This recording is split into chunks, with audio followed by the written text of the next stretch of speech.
Bismillahirrahmanirrahim. Assalamualaikum warahmatullahi wabarakatuh. Magandang gabi, Quezon City!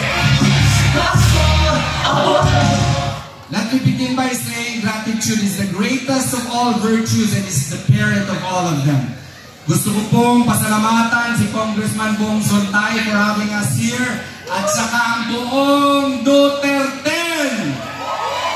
Mga kaibigan, ako po si Attorney Israelito Bobetorion. Ako po ang official spokesperson ni Pastor Apollo Sikibuloy. Ako rin yung nag-assist ni Tatay Digong noon sa kanyang kaso at saka yung sa impeachment case ni Inday Sara.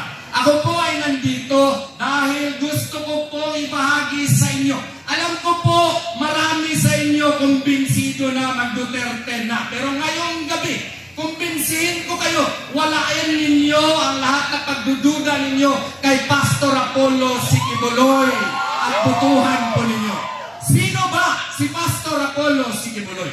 Si Pastor Apollo Sikibuloy ay galing sa kahirapan. Siya po ay lumaki doon sa paanan ng bundok ng Apo sa Kalinan, Davao City. Siya po ay nag-aral ng mabuti, naging scholar ng Biblia, naging ministro, and in 1985, he founded the Kingdom of Jesus Christ with just only 50 members. And look at it now. It has 7 million members present in 2,000 cities in 200 countries. Ako po ay Muslim. Iba-iba po ang relihiyon natin. Dapat po gamitin natin ang ating moralidad. Pag desisyon sa isang tao, sumala or pursuant to our belief. Let us not use our set of beliefs to judge other persons. Especially in this case, si Pastor po, nakita po niyo ang kanyang mga achievements. Lahat po ng kanyang mga tinatayo katulad ng SMNI, pinagpala po ng Puong May Kapal. Kaya po naging magnet siya ng envy ng politika. Anong ginawa? Ang best friend niya. Sino ang best friend niya? Si Tatay Digong. Noong vice mayor pa lang si Tatay Digong, kasama na sila. Naging mayor si Tatay Digong, sinuportahan niya. Nung tumakbong congressman, sinuportahan niya. Nung tumakbong presidente, sinuportahan niya. Ngayon naman, sinusuportahan niya si Inday Sara. Wala po noong plano magpolitiko si Pastor. Nandyan na po sa kanya ang lahat. Siya lang po ang isang mayaman na tao na maski tingnan po ninyo lahat ng kanyang propriedad. Wala po maski isang propriedad sa kanyang pangalan. Ganyan po siya na pagkatao. Ngunit nangyari nga po, marami na siguro sa inyo naniniwala na siya po ay rapist. Alam niyo bakit?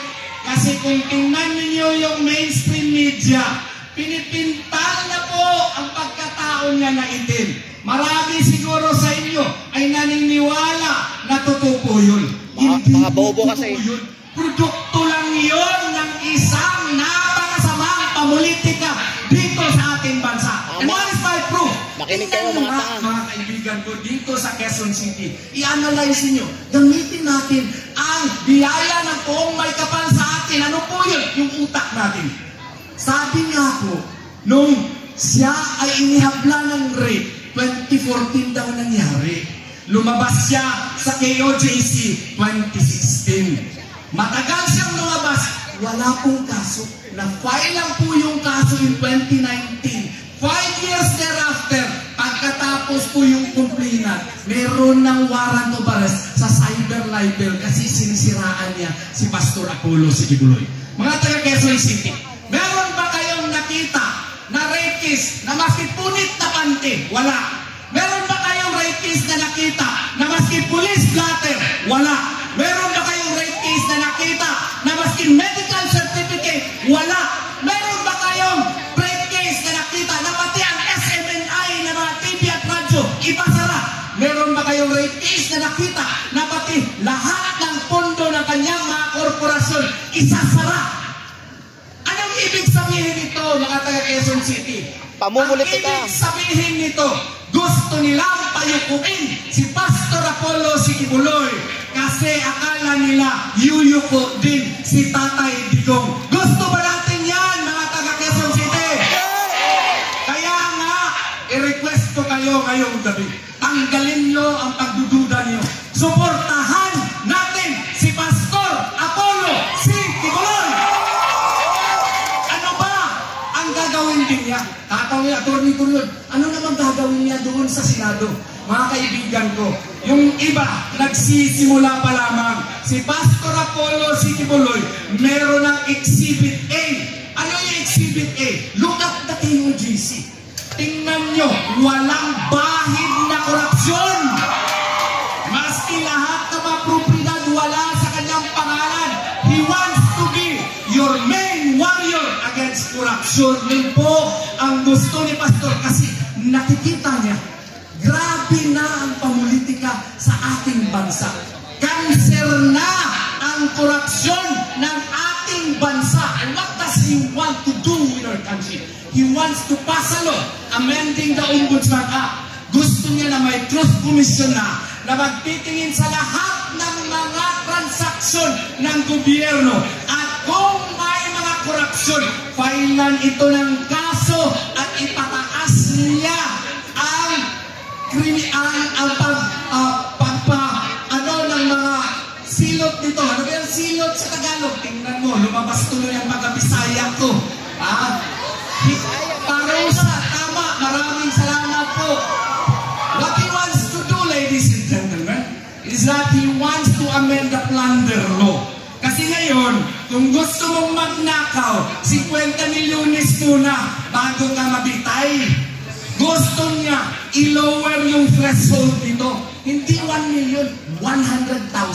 And what is the message, ladies and gentlemen? The message is to strike fear into the hearts of every politician who will rob our country from its coffers. Yun po ang gusto niya. Ano pa? Gusto rin niya, mga kaibigan, na protektahan ang mga witnesses po na privy to corruption yung may mga alam. Gusto niyang isabatas ang Whistleblower Protection Act. Saka ang pamaraan ngayon sa Kongreso, kung meron silang mga confidential funds, intelligent funds, ang ginagawa, liquidation by certification. Ang gusto ni Pastor, wala na yan kasi source of corruption yan, i-certify mo lang, okay na. Ayaw ni Pastor ganyan. Ang gusto niya, transparency, liquidation by receipts. Di ba maganda yun? Ano pa? Gusto niya, trabaho, trabaho, trabaho, trabaho. Listen to me and just give me 5 more minutes and you will be convinced to vote for him. He wants to pass the Philippine Food Sufficiency Act. Ano pong ibig sabihin nito? 300,000 hectares of land are government lands. Wala pong gamit yan. Anong gusto niya? Gusto niya na ang gobyerno na ngayon, ang prime mover ng agrikultura. Gusto niya na yung lahat ng mga walang trabaho, i-hire ng gobyerno. Ang gobyerno na ngayon, ang #1 agriculturist ng ating bansa. At saka anong gusto niya? Yung may mga farm na ayaw na sumali dito, gusto niya suportahan ng fertilizer, gusto niya suportahan ng mga punla, at kung mag-harvest, ang gobyerno na ang bibili nito. Kasi ako po'y magsasaka. Ang problema po ng mga magsasaka po ay pag mag-harvest na, grabe kamura na ng kanilang produkto. Gusto ni Pastor na ang gobyerno na ang bibili po nito at ang gobyerno na ang mag-export sa Taiwan, doon sa Hong Kong, doon sa Dubai, doon sa United States of America at iba pa. Through this, makatrabaho ang walang mga trabaho, ang mga farmers na gusto magpaupa sa kanilang mga lupa, kanila pa ang kita, at may joint venture scheme pa, marami na ang kita. Through this, yung bigas po, naturally, sa kanyang projections, ay unti-unti pong bababa. Hindi katulad ngayon, uutang ng bilyones para ipakita lang sa mga tao na 20 pesos lang daw ang bigas. Hindi po tama yun, according to Pastor Apollo C. Kibuloy. Ano pa? Gusto niya dito i-amenda ang Republic Act 10869. Ano yun? Ito po yung batas na nagbibigay ng Job Start Act doon teenagers. Ang gusto niya amendahan ito. Kasi kung basahin mo yung batas, kailangan high school graduate ka muna bago ka maka-avail nito. Ang gusto ni Pastor, bakit high school graduate? Maski wala kang grado, kung ikaw ay gusto mo ng trabaho, teenager ka, o at least wala ka pa asawa, maski may asawa ka pa, dapat maka-avail ka nito para meron kang trabaho by giving tax benefits, tax credits sa mga korporasyon. Di ba maganda yun? Sino ba ang merong mga OFWs dito na mga pinsan o mga kapatid? Gusto rin ni Pastor na mag-introduce ng batas na Continuing Education and Entrepreneurial Act. Anong ibig sabihin nun? Ang ibig sabihin nun, yung mga OFWs pupunta po sa abroad kasi po gusto nilang magkaroon ng income, ibigay sa kanilang pamilya. But deep in their hearts, gusto nilang bumalik dito.